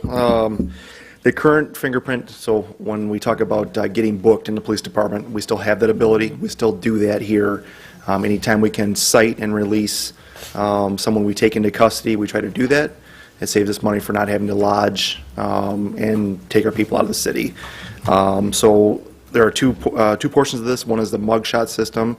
That's the purchase of a new computer. That's fairly inexpensive. We are in the process of that. The other portion of it here is the live scan. That portion is not inexpensive. The current fingerprinting station is from 2007. We were fortunate the county purchased it at that point. They are no longer doing that. So the county bidder, or the county approved vendor, is Identix. They're both approved by the state of Michigan and Oakland County. So tonight we're asking for your approval for sole source bidder through IDEMA for $16,379. I did confirm with IDEMA, the sales representative, they actually do have the equipment in stock, and it's not going to be a COVID-related. We have to wait. We can get the system replaced if council is willing to approve it tonight. Okay. Do I have a motion for resolution 2022-32? Osnick will make the motion, a resolution approving the purchase of a new digital fingerprinting station using the State of Michigan / Oakland County Clemens purchasing bid, this being resolution 2022-32. Ambrose will support. I have one question. Just, will this be coming out of the drug forfeiture fund? Correct. Yes, sir. Always like that. As always. Keep Lubin happy. Any other questions? If not, we'll have a roll call, please. Locke. Lublin. Yes. Osnick. Yes. Woods. Yes. Ambrose. Yes. Hernandez. Yes. Ackley. Yes. Thank you. Thank you, council. Thank you. Okay. We'll go ahead with council comments, the mayor's report, and then we can go into executive session. I got an extra resolution on the Want to do trail that? You want thing. to do the mayor's appointment? We have that on there? Linda, do you want to do the mayor's appointment before we go into executive We session? have Got another. we have the resolution, I think it's going to be 33. I asked for, I believe we agreed to having, at least having that discussion. I don't know that it passes, but to start work almost immediately on the trail improvements. There's Greenway Drain and opening the bridge and getting our trailhead going. Well, the mayor has a report here appointing a gentleman. to Was that the, afterward? That's after that? Yeah, that's after, that mayor's report Okay, is well, after maybe the all mayor's this. right. So, I'm missing a resolution you're talking about someplace here. Well, that would be to... That's my resolution. Right, it's your mayor's nomination to appoint Mordecai. I know, but that will come after council comments. Why will it come after council? Well, we're going to be Because on... that's how it's listed on the agenda. Because it's part of the mayor's report. It's Well, on why your don't- agenda. Well, why don't you do it before we go into an executive session? Because I'm doing it as part of my report. And after the mayor's report. And that Okay. will be before executive session. Item number 4 was the resolution that the city manager The new business. proposed, yes. So with the we're Greenway looking at the drain. Greenway drain resolution right now. That's item number 4. It was added. We've got another new business, the Greenway drained proposed resolution. And then we can move into council comment. Thank you, Ms. Chairman. Okay, gang. That's item number 4. All right. Sorry about that. As well momentarily. We're all on the same page now. Do you want to address this? I'm Sorry about that. I'm sorry about late bringing it to your attention and not putting on the agenda to begin with, but what we got is we got a time issue with redoing the Greenway drain around the bridge and opening that up as the trailhead for the people on the trail. I'm going to ask the superintendent, the DPW superintendent, Mr. Ladd, to come up and give you and the audience a quick background on how we got to where we got. The bridge has been closed, it's never been open. We're looking somewhere in this discussion, if we get the votes, to have it open and set a date for a ribbon cutting and putting together a program and some events that would go along with the ribbon cutting and inviting the people, bicyclists and any other people who use the trail. This essentially is an extension of the public safety campus, but we're focusing directly on the trailhead and how that's going to look. So if you bear with me, Mr. Ladd will give us a quick background on how we got to where we are and where we are on the bridge. And Okay, sure thing. So 2 years ago, I was instructed to have a bridge installed over the Greenway drain to connect the expansion project to the trailway with the, and having the new parking lot installed to make it the Walled Lake trailhead. Because the trailhead on Pontiac Trail is a little too small and there's a lot of private parking taking place there. So it'll give the users a lot better facility to access the trail. So with working with Water Resources Commission, who actually are responsible for the drain, the Greenway drain, they're going to come in and do a portion of it, clean it up, put a flood bank on the bottom of it on each side of the drain itself. We're going to take all the brush out of there, clean it all up, reshape all the soils, take care of the contamination on the site. It's part of the due care plan, and that will complete the due care plan as well. So it's going to be good working with WRC. Their engineers are going to do all the staking for the project. We're using their contractor, an approved vendor contractor that WRC uses that maintains their drains. They've already dropped off a piece of equipment today, started taking down a little bit of the brush. So it's going to, it's going to go quick. It's a perfect time of year to do it. The grass will start growing really well with the cooler nights and still the warm days. We have access for the fire department. I saw them out training today, so they'll be able to water it for us. So the grass should pop really quick. And I believe the city manager has thrown a tentative date out, maybe September 21st, for a ribbon cutting ceremony. So. Okay, not too much to add to that, except that we need to get the bridge open. We need to open it up as a trailhead. The difference between that and other locations is we continue to build on the public safety campus, which will provide water and facilities for bikers or anybody coming down, as opposed to the other facilities that don't provide that. But it also doubles up as our farmers market and any other activity we got there. If the council votes to spend this extra money, we'll be using the same contractors the county's doing. We get it done by, hopefully by September. We cut the ribbon and we have a big event, and we'll be planning that after, if the council approves it tonight, we'll be planning that activity and put together the program and bring it back at the next meeting. We'll have a council meeting probably the day before the 21st, if it goes tonight. And we want to open that up so that we have a few weeks for the trail riders to come down and enjoy our farmers market. We'll have 3 or 4 of those left over. and we'll be able to showcase what we got here in Wall Lake. So I'm asking you to move ahead with approving the money, and we'll bring it out of fund balance or whatever one of those finance wizards over there decide that we're going to get it from. So moved. A second.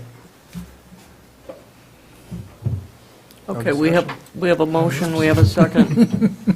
The only thing I'd like to say, as I'm looking at my calendar, I know we talked earlier, I think the 21st of, you're talking 21st of September? 21st of September is a Wednesday, yes. Are we talking later in the afternoon you're going to have this? Or the reason I'm asking, I believe that's the day of the chamber function that council usually attends. It is. Oh, that's a good point. That's why we have these It just discussions. dawned on me. I don't know when, though. Is that in the morning, or? Well, what is it? I have to be there at 10, 11 o'clock, and I think... Well, I lunch guess is we're at having our program at 5 o'clock or 6 o'clock in the afternoon, I think. I just wanted No, to we bring can it have up. a big day that day. I think that's even better. We'll get to tell them at the chamber what we're doing. We're having a ribbon cutting. Wall Lake, and me in particular, been characterized as anti-trail. That's not true.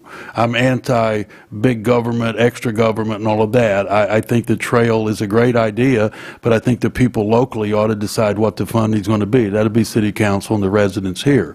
The residents here don't want to spend as much money as other council members or other trail council members want to. Today, I believe we got a phone call. No, we got an email today from the Trail Council wanting us to pay yet another bill for electricity on what they say is your part of the trail. Well, it's not our part yet, but they sent us a bill, you see, because we opted out, but legally they still own it. They put in the electrical costs, they created that. But we'll probably pay it because it's not worth any kind of a dispute. But we have been maintaining the trail with the police have been policing it, and we've been maintaining it since 2010 when we started. I think but everybody here has served as a trail council member. Osnick's did it, Councilmember Osnick, I've done it. So we're going to continue to do that. But the trail is what is a big deal. It can be a big deal for Wall Lake, and I think it partners up very nicely with the farmers market through the years. And of course, it gives them a place to get off, park their cars, get on. So it really proves that the public safety campus is working, because it really is a multi-purpose facility. So I'm asking you to approve it and hope you Okay, support do we it. have a motion on the resolution? That was, We have one. Yes. That was- Okay. Roll call. Any more discussion on it? No. Roll call, please. Okay. Lublin? yes. Osnick? Yes. Woods? Yes. Ambrose? Yes. Hernandez? Yes. Locke? Ackley? Yes. Thank you. Okay. Now, my understanding was we were going to go through council comments, mayor's report, then we would have our closed session. But if you want to do, it's up to council. You want to do the closed session now and then come back for the end of the meeting.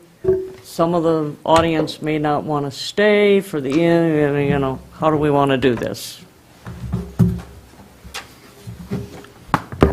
I would say the closed session afterwards, but I'm only Well, one that, you know, second. do your mayor's report and then all of that, and Council then, report, and then, mayor's and then report. save our. Okay, that was my understanding. Yeah. So, council comments. Mr. Osner. We have a very nice community. It's looking very good.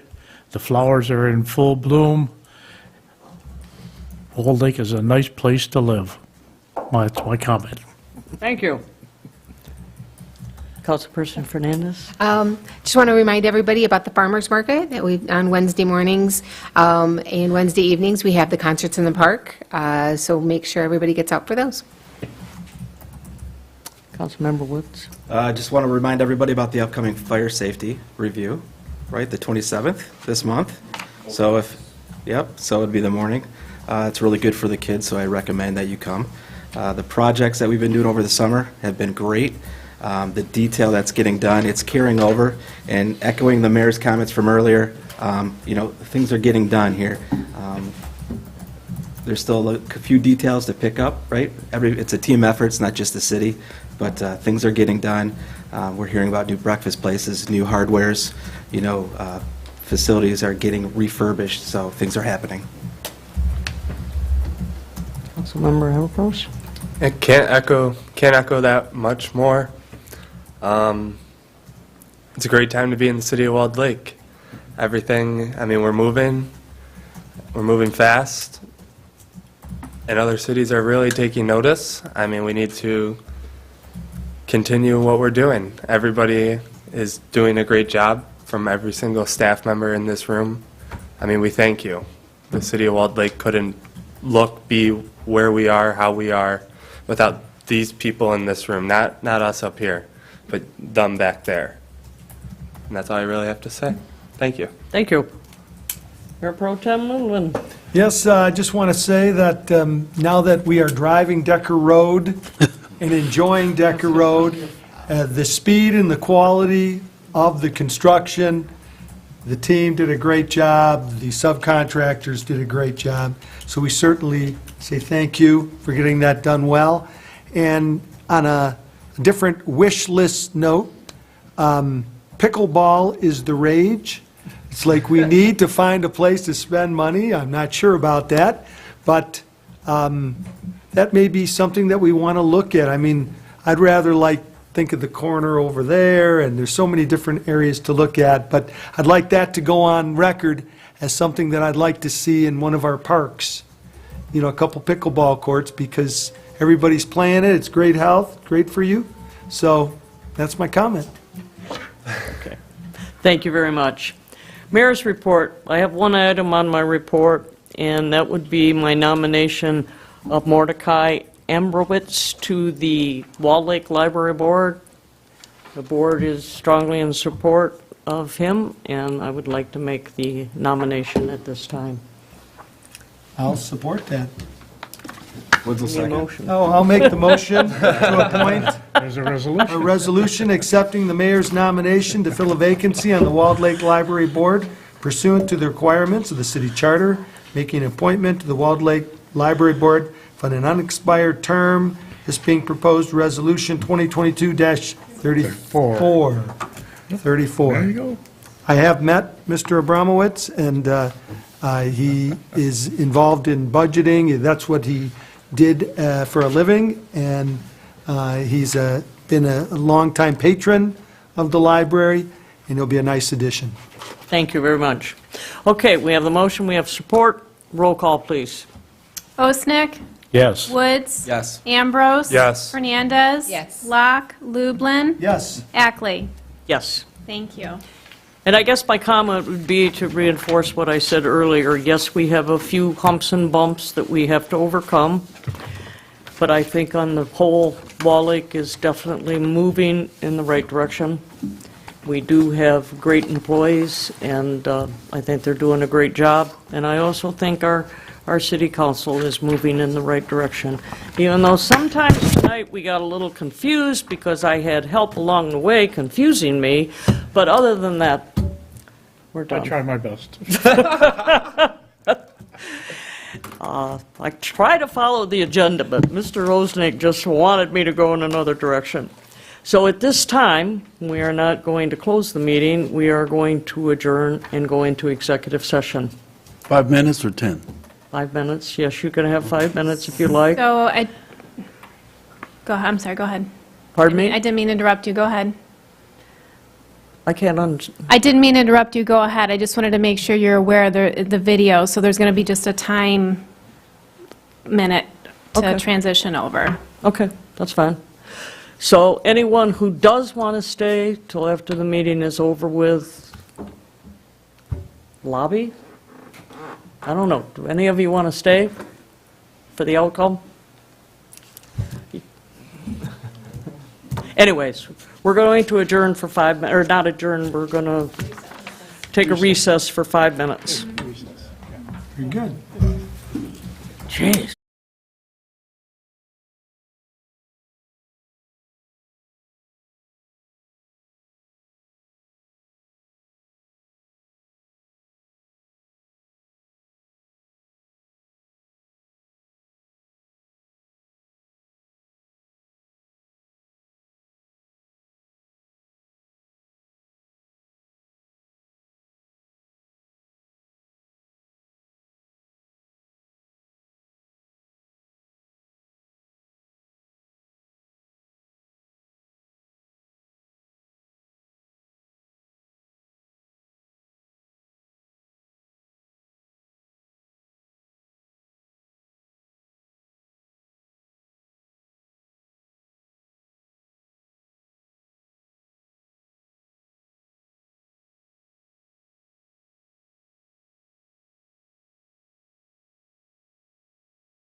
Are we all set, or? We're back. We're live again. We're live again? Okay. Council is back in session. We recessed to executive session. We are now back in open session. And we have before us a request to transfer a part of a parcel that's owned by the city of Wall Lake. At this time, I would ask if council would like to take any action on that this evening. Anybody on council want to take any action? It appears that the council does not want to sell this piece of property. Doesn't appear. There's no one who has voiced the opinion to sell the piece of property. So at this time, we are telling you, no, we do not want to sell. Go ahead, sir. Would you identify yourself, please? Certainly. My name is Mark Schaefer. Address is 37,000 Grand River. Mayor, why don't you have him, if you're going to let him speak, let him talk to the camera and... Yeah, but it won't pick up if you don't. There's no problem with letting him speak. Thank you, sir. Okay, you've given your name. Go ahead and give your name. I'll start over. That's fine. My name is Mark Schaefer. Address is 37,000 Grand River, Suite 360, Farmington Hills, 48335. My question was... Are you the owner? Who are you? In all the correspondence, I've been identified as a senior associate with Thomas Duke Company, Okay. the real estate agent representing Turning Point Holding Company. I just want it on the record who you are. Okay. That go leads ahead. it's a perfect dovetail into what I was going to ask, which is, we are expecting there will be some type of written response to our proposal from the council?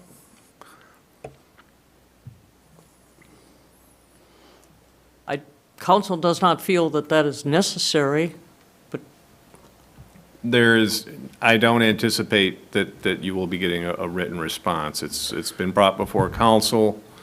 Your proposal was discussed in closed session, and we've arisen from closed session, and no one on council is interested in making any kind of a motion on your proposal at this time. So that will be part of the minutes, though, that no action, that council decided to take no action on the proposal. Well, it'll be, what will be reflected in the minutes is that we went into closed session, that we came out of closed session, and that there was no action, no further action taken by council after coming out of closed session. Okay. Were all members of council given the full proposal that was submitted? That's Well, probably we're not really at liberty to go into a lot of detail in terms of what was discussed or reviewed in closed session. Not asking for any information about discussion. My question had to do with the proposal as it was presented, you decided to take no action on. My question was all the council members given the full proposal? It was, yes, yes. Thank you. Do you have anything, Don? You're going to want to come up here if you do. So, my name Please is give Don. your name, Yep. address. Yep, my name is Don Leith. I am at 850 Ladd Road, Building E. I am the owner of the building. I purchased it in January. I leased it for 2 years, purchased it this January. And obviously, we have a problem with the lot that, you know, the city owns the property behind that piece of property. So because of that, that's put this property now out of compliance. And so now if I go and apply for a builder's license or to build, like I did a lot of remodeling to that building, I applied for that and I received it. I think I put about $500,000 into the building. But we would like to do something with the parking lot, but I can't even apply now for a builder's license and get approved because, a permit, because it'll be out of compliance. So I don't know how to clean that up. That's what I'm looking to do. Actually, there was an addition that was put on our building before I owned it, many years ago. But that addition was put on after the city purchased that property. So there really should have never been a building permit for that addition, because it was out of compliance even at that time. So I'm just trying to clean it up. And this is kind of outside of that, and it doesn't matter. But I told the police department that I saw all the pictures today on the problems at 850 Ladd Road, and it's a mess. And I'm right there. I don't own it, but I'm right there. And I told him that not the water tower, because I did talk to them about the water tower, the church, and I did get an appraisal to tear it down, proposal to tear it down, but they want to paint it.